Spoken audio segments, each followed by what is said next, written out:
ہم یہ ایمان رکھتے ہیں، ملیں گی منزل مقصود یہ ایمان رکھتے ہیں،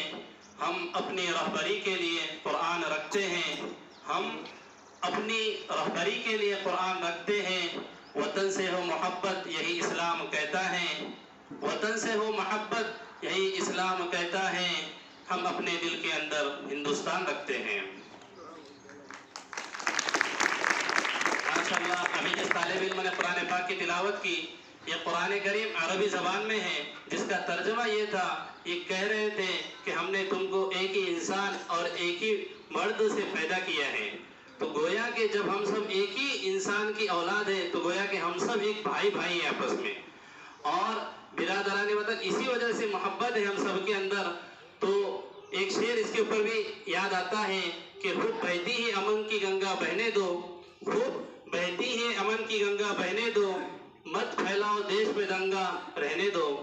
مت پھیلاؤ دیش میں دنگا رہنے دو، لال ہرے رنگ میں نہ بانٹو ہم کو، لال ہرے رنگ میں نہ بانٹو ہم کو، میرے چھت پر ایک ترنگا رہنے دو۔ اب اس کے بعد میں ایک انگریزی زبان میں